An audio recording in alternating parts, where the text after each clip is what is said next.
The Yom Kippur War of 1973 began with Israel doing something no military textbook would ever recommend. On October 6, as Egyptian and Syrian forces prepared to strike, Israel deliberately chose not to mobilize fully, and not to strike first. Within hours, its front lines began to buckle. The Sinai was penetrated.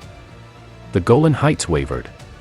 For a brief moment, the survival of the Israeli state was no longer an abstract fear, but a real operational possibility. Why would a country built on preemption refuse to preempt? Why would a leadership knowingly accept higher casualties in the opening hours of a war it knew was coming? And why did this decision, so close to catastrophe, ultimately shape the outcome of the conflict more than any single battle? Because this was not hesitation. It was a calculated act of self-restraint, designed for a battlefield that extended far beyond tanks and artillery. This episode is not about how the Yom Kippur War was fought. It is about why Israel chose to fight it with one hand deliberately restrained. The strategic problem was brutally simple and brutally asymmetric. Israel faced a coordinated surprise attack on two fronts, with limited strategic depth, a reserve-based army, and no margin for prolonged early losses. Militarily, the rational move was obvious: early mobilization, preemptive airstrikes, and seizing the initiative before the first enemy unit crossed the line. Israel did none of that. Instead, its leadership accepted a different logic, one that placed legitimacy, alliance politics, and long-term survival above immediate tactical advantage. The decision was not rooted in optimism, nor in moral restraint. It was rooted in a colder calculation, that winning the first day could mean losing the war that followed. This is what makes the strategy genuinely unorthodox. It violated Israel's own doctrine. It inverted the relationship between politics and military action. And it gambled that restraint, under the right conditions, could become a weapon. But restraint only works if the system around it holds. And in 1973, nearly every part of that system was already under strain. To understand why Israel chose restraint, we need to step away from the battlefield and look at the system surrounding it. In October 1973, this was not a simple war between armies. It was a collision between military necessity and political survival. Israel faced two coordinated opponents: Egypt in the south, across the Sinai; Syria in the north, on the Golan Heights. Both had learned from 1967. Both avoided deep maneuver at first. Both focused on limited objectives, heavy firepower, and controlled escalation. Their immediate military goals were not the destruction of Israel. They were far more precise. Egypt sought to cross the Suez Canal, establish a foothold on the East Bank, and shatter the psychological myth of Israeli invincibility. Syria aimed to overrun the Golan Heights before Israeli reserves could arrive, forcing a crisis decision in Jerusalem. But behind these military goals sat a larger strategic intent: to change the political geometry of the conflict. For Egypt especially, this war was designed to be politically legible. A war that looked defensive. A war that could not be easily framed as Israeli aggression. A war that would force external powers, especially the United States, to treat Arab demands seriously. Israel, meanwhile, was trapped inside a very narrow decision space. Geography offered no forgiveness. The Sinai was vast, but Israel's forces there were thin. The Golan was small, elevated, and existential. Losing it even briefly meant Israeli cities were within artillery range. Time was equally unforgiving. Israel's army was built on reserves. Every hour without full mobilization meant fewer units on the line. Every hour increased the risk that local collapses would cascade. And yet, politics pressed just as hard as geography. Israel in 1973 was no longer the isolated underdog of 1948. It was a regional military power, but one deeply dependent on American diplomatic cover and material support. Ammunition stocks were finite. Aircraft losses could not be replaced locally. A prolonged war without resupply was a losing war by default. This is the first critical constraint most battlefield narratives ignore. Israel was fighting on credit. Not financial credit, but strategic credit. Credit extended by Washington, conditional on one factor above all others: who fired first. In the Cold War environment of 1973, perception was not cosmetic. It was structural. If Israel struck first, the war would be framed as another act of preemption. Arab states could claim legitimacy. The United States would face severe constraints in offering open support. The Soviet Union would have room to escalate its backing of Egypt and Syria. If Israel absorbed the first blow, everything changed. Restraint would buy legitimacy. Legitimacy would buy time. And time would buy logistics. But this only worked if Israel survived the opening phase. That was the knife edge. Now consider the informational environment. Israeli intelligence was not blind, but it was filtered. Signals were interpreted through existing assumptions, that Egypt would not fight without air superiority, that Syria would not act alone, that war without decisive objectives made no sense. These assumptions did not prevent warnings from appearing. They prevented warnings from being believed. This created a paradoxical situation. Israel possessed partial awareness but lacked certainty. Enough information to worry, but not enough, in the minds of decision-makers, to justify irreversible actions like full mobilization or preemptive strikes. Mobilization itself was not neutral. It was visible. It froze the economy. It signaled intent. Once taken, it could not be explained away as precaution. This is where the strategic map tightens. Israel had 4 constraints operating simultaneously. First, a reserve army that demanded speed. Second, geography that punished delay. Third, dependence on external support that punished aggression. Fourth, an intelligence picture that was ambiguous enough to paralyze decisive action. Egypt and Syria understood this environment better than is often acknowledged. Their strategy did not rely solely on surprise. It relied on forcing Israel into a lose-lose framing. Strike first and risk diplomatic isolation. Wait, and risk battlefield collapse. This was not accidental. It was design. The war was shaped before the first shot was fired, not just by deployments, but by how each side expected the other to think. And in this space, between certainty and doubt, between military instinct and political consequence, Israel's leadership faced a choice no doctrine could resolve for them. Because doctrine assumes you control the battlefield. In 1973, Israel did not. And it was inside this suffocating set of constraints that a decision began to form, one that deliberately rejected the correct military answer. Military doctrine is designed to reduce uncertainty. Israel's doctrine after 1967 did exactly that. It rested on 3 pillars: early warning, rapid mobilization, preemption. If war was coming, Israel would strike first, seize the initiative, and force a short conflict before reserves, ammunition, and political patience ran out.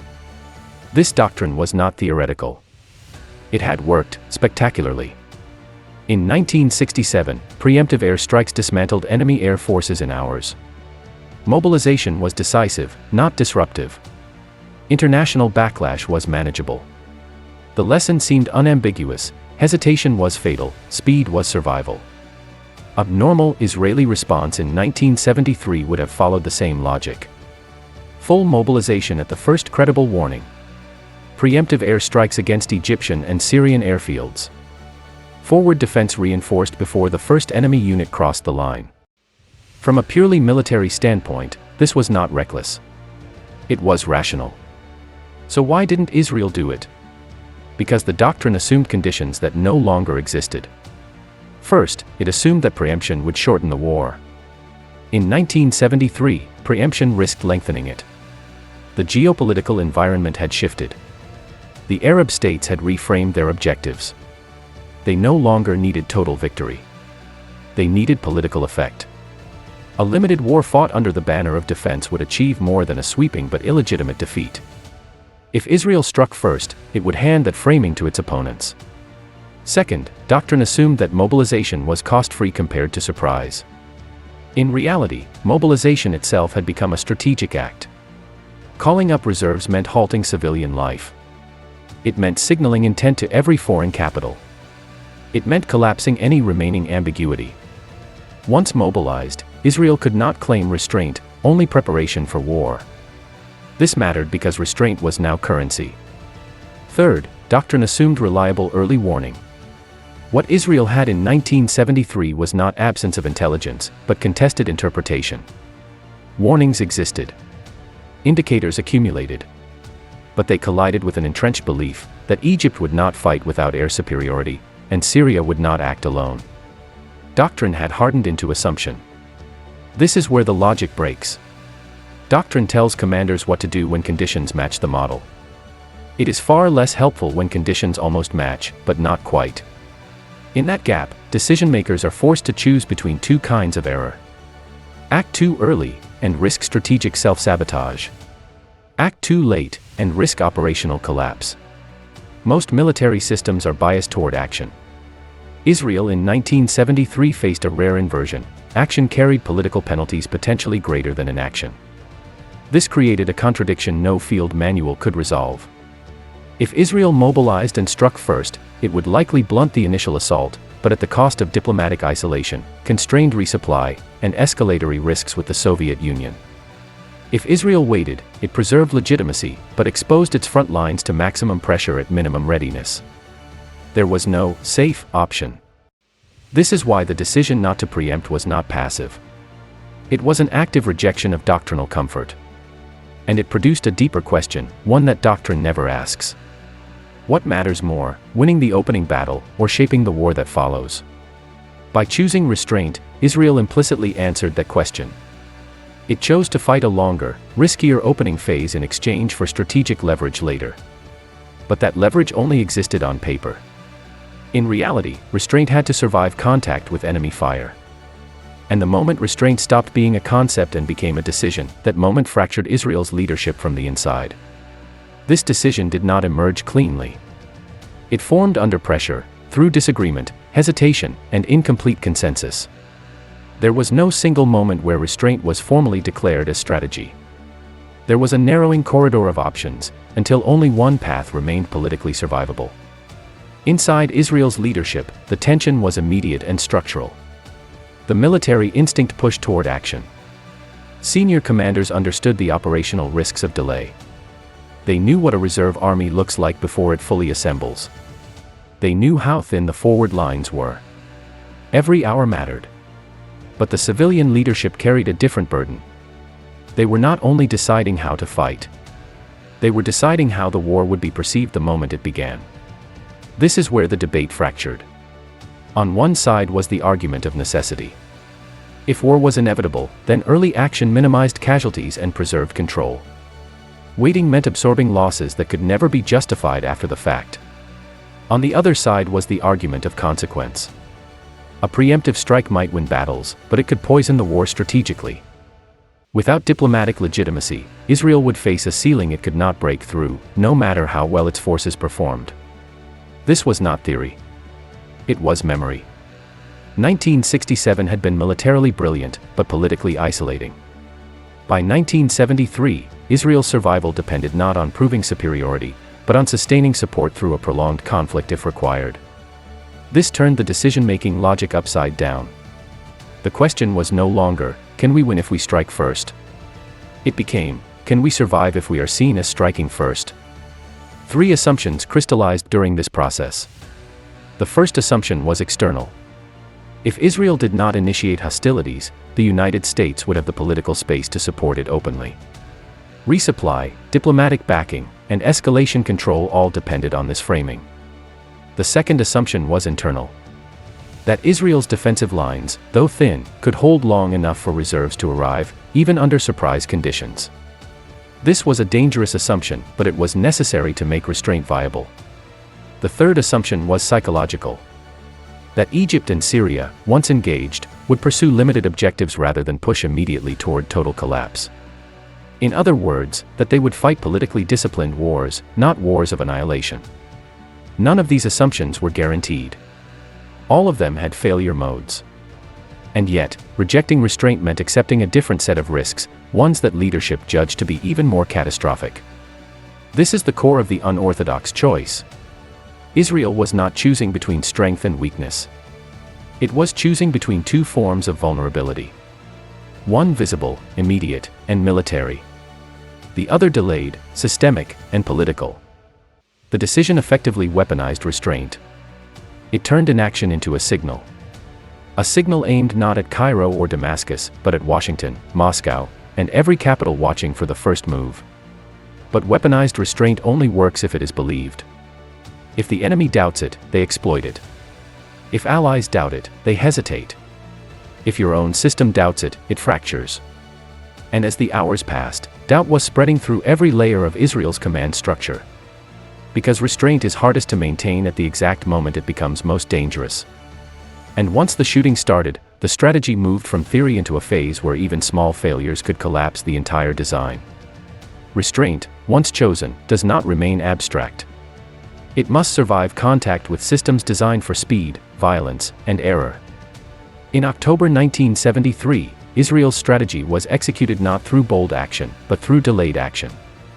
That delay had to be managed, hour by hour, across a military machine built to move instantly. The first problem was tempo. Israel's forward units were positioned to buy time, not to absorb shock.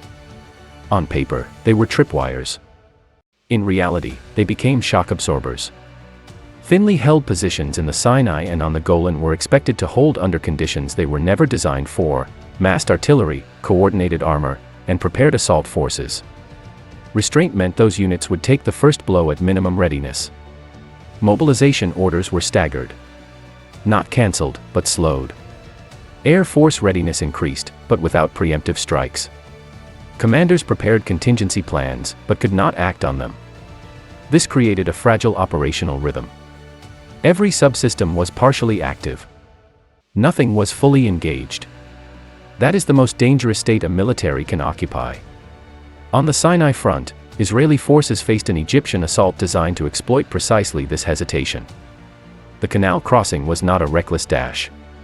It was methodical, rehearsed, and protected by dense air defenses that punished Israeli air power when it tried to intervene too early. Here, restraint produced its first visible cost. Israeli doctrine relied on rapid air-ground coordination. But with the decision not to strike first, the Air Force entered the fight reactively, without the freedom of preemption, and against a defensive network built to blunt exactly that response. On the Golan Heights, the situation was even more acute. The terrain offered no depth. Forward units were expected to hold against overwhelming numbers until reserves arrived. Restraint meant those reserves were still assembling when Syrian armor surged forward. This was the operational nightmare the doctrine was designed to prevent. Commanders on the ground faced impossible choices. Commit limited forces early and risk annihilation, or fall back and risk strategic collapse. They did not have the luxury of knowing whether restraint would pay off later. They only knew that the next few hours would decide whether there was a later at all. This is where the first micro-twist appears. Despite the delay, Israeli units did not collapse as expected. Not because the strategy was working, but because the system bent without breaking. Local commanders improvised. Small units fought beyond their intended role. Logistics officers rerouted supplies on the fly. Air crews adapted tactics mid-mission to survive environments they had not prepared to enter. Restraint was not being executed cleanly. It was being survived. But survival came at a cost. Casualties mounted early. Equipment losses accumulated. Decision-makers in Jerusalem were receiving fragmented reports, some alarming, some misleading. The fog of war thickened just as the stakes peaked. This is the second micro-twist. As the battlefield situation worsened, pressure to abandon restraint increased sharply. From a military perspective, the logic was compelling. If the war had already begun, then restraint no longer served its purpose. Mobilize everything. Strike back fully. Regain initiative. But the strategic gamble was not over yet. Restraint was never meant to prevent fighting. It was meant to frame it. And that framing was now being tested in real time. International reactions began to crystallize. The fact that Israel had not struck first mattered. Diplomatic channels remained open. External pressure shifted subtly but decisively. This is the hidden mechanism of the strategy. Restraint did not reduce violence. It redistributed it across domains. Israel absorbed more violence early in order to gain leverage later, leverage that would determine resupply, diplomatic maneuvering, and escalation control. But leverage is useless if you run out of time. This created a race inside the strategy itself. Could Israeli forces stabilize the fronts before losses became irreversible? Could the political framing hold long enough to unlock external support? Could the system endure long enough for restraint to stop being a liability? At several moments, the answer was not clear. Command and control strain increased. Units fought while still mobilizing. Orders lagged reality. Improvisation became standard practice. This was not elegant warfare. It was controlled disintegration. The strategic design assumed the system could tolerate this stress. That assumption was being tested to destruction. And yet, the strategy did not collapse. Not because it was safe, but because it was adaptive. Once the initial framing was established, Israel began accelerating. Mobilization ramped up. Countermeasures evolved. The window of pure restraint closed, but the benefit remained. The strategy's most dangerous phase was ending. But the real question was no longer whether Israel could fight. It was whether the opponent had interpreted restraint correctly. Because restraint only works if the enemy misreads it. And in the next phase of the war, that misreading would shape decisions on the other side, decisions that proved just as consequential as Israel's own. Restraint does not speak clearly. It invites interpretation. And in war, interpretation is where mistakes accumulate. When Egypt and Syria launched their offensives, they expected resistance, but they also expected a specific kind of reaction. Israeli preemption. Rapid escalation. A familiar pattern drawn from 1967. That pattern did not appear. Israel did not strike first. It did not immediately unleash its air force at full depth. Its mobilization was visible, but incomplete. To Cairo and Damascus, this was not read as strategic subtlety. It was read as limitation. Egyptian leadership interpreted Israel's initial posture as confirmation that their political framing had worked. By striking first, but within what appeared to be a defensive narrative, Egypt had achieved its primary objective, breaking the psychological barrier of 1967 without provoking immediate total war. This shaped Egyptian behavior in critical ways. Egyptian forces advanced methodically and then paused. They consolidated bridgeheads. They stayed under the umbrella of their air defenses. They avoided deep thrusts that might trigger Israeli escalation or risk overextension. This caution is often described as restraint. In reality, it was misaligned confidence. Egypt believed the strategic window was open and stable. They assumed Israel would not escalate beyond certain thresholds because doing so would undermine the very legitimacy it had just purchased. In other words, restraint was assumed to be permanent, not conditional. This was the first misreading. Israel's restraint was never an end state. It was a phase. Syria's interpretation followed a different path. On the Golan Heights, early success produced overconfidence. Syrian forces pushed aggressively, believing the delayed Israeli response indicated systemic paralysis. Forward defenses fell back. The sense emerged that momentum could be decisive. But this confidence rested on a false assumption, that Israel's delay reflected incapacity rather than choice. That assumption distorted timing. Syrian command pressed forward without accounting for what happens when a reserve-based army finishes mobilizing. They treated the early phase as representative of the entire conflict, rather than as a temporary distortion. This is the critical point.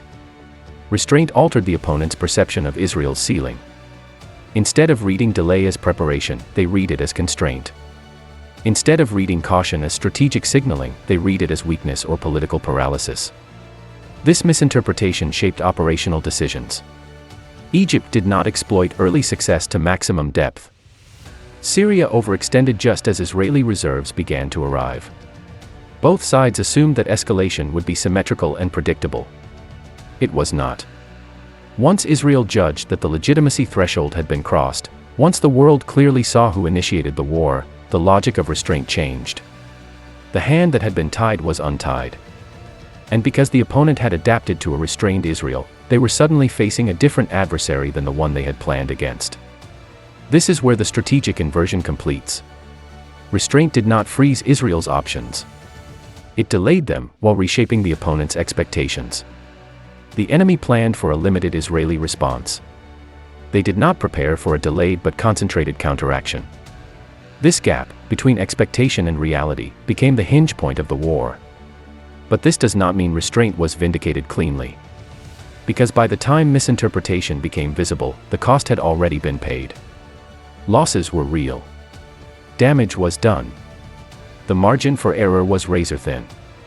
The strategy worked not because it was elegant, but because the opponent failed to adapt quickly enough once its assumptions broke.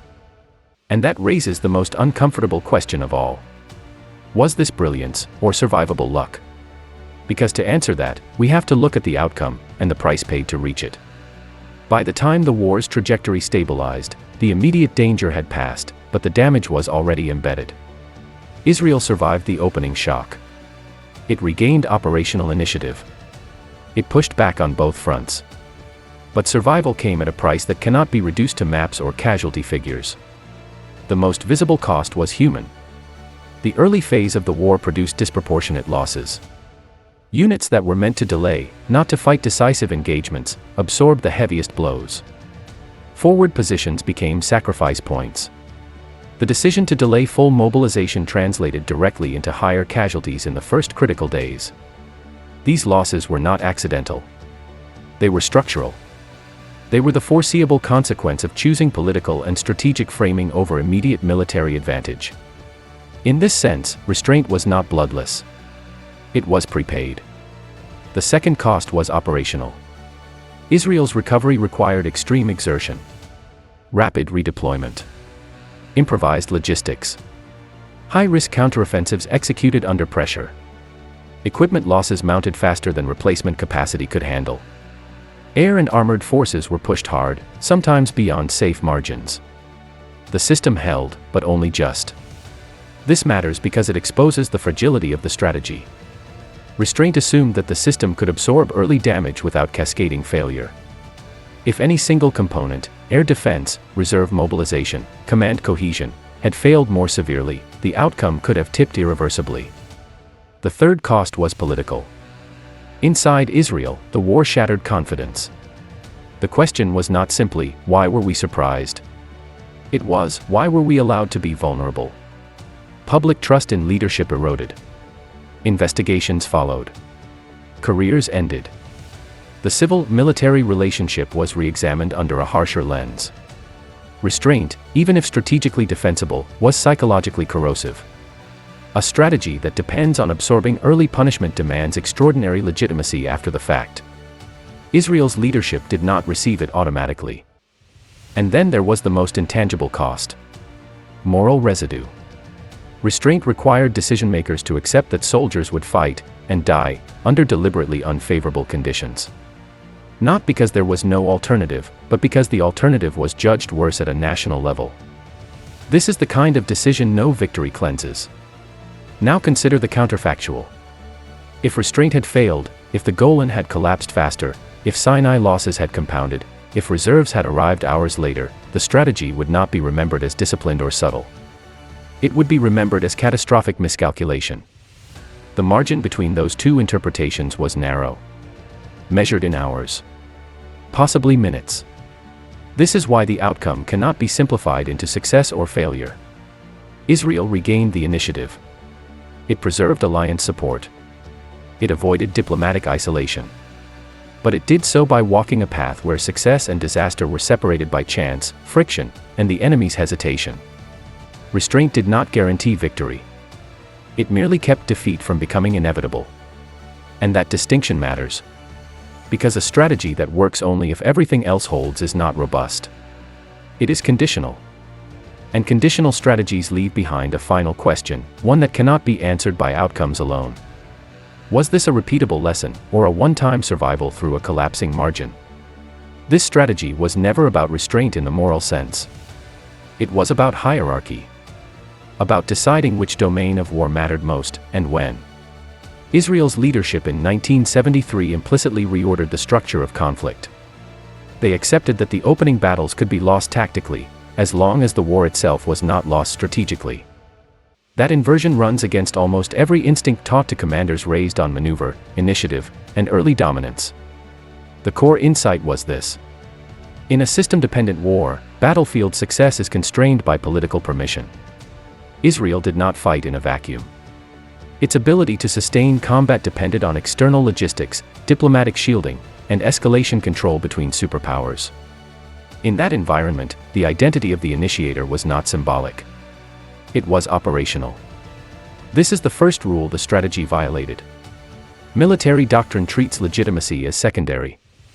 This decision treated it as a prerequisite. The second rule it broke was temporal. Doctrine assumes that advantage must be seized immediately or it evaporates. The 1973 decision gambled that advantage could be delayed without being lost, if delay reshaped the opponent's expectations and the international response. That is an unstable bet. It assumes the enemy will not fully exploit early success. It assumes your own system will not fracture under stress. It assumes that allies will respond as expected, not merely as hoped. In Israel's case, all three assumptions barely held. The third rule it violated was internal. Modern militaries are designed to minimize ambiguity. This strategy embraced it. Orders were partial. Signals were calibrated. Mobilization was phased. The system was deliberately kept in an uncomfortable in-between state. This is not how military organizations prefer to operate. And it explains why this strategy cannot be easily replicated. It requires a rare alignment of conditions. A reserve-based force that can accelerate rapidly after delay. An opponent pursuing limited, politically bounded objectives. An ally whose support hinges on perception rather than performance. A leadership willing to absorb early losses without immediate validation. Remove any one of these, and restraint becomes self-destruction. So what is the real lesson? Not that restraint is superior to preemption. Not that legitimacy always outweighs initiative. The lesson is narrower and colder. In wars shaped by external dependency, the first move is not always the most important one. Sometimes the decisive act is choosing when not to move, long enough to lock the enemy, the ally, and the narrative into positions they cannot easily escape. But this is not a general principle. It is a warning. Because strategies that rely on others misreading you are not strategies of control. They are strategies of exposure. Israel in 1973 survived that exposure. Barely. And that is why this episode does not belong in manuals as a model to follow, but in case files, as an example of how modern war can force states to fight against their own instincts, doctrines, and ethical comfort. The Yom Kippur War is often remembered for surprise, recovery, and reversal. But beneath those events lies a more disturbing reality. Israel chose to begin the war weaker than it could have been. Not because it failed to see the danger, but because it understood a different one.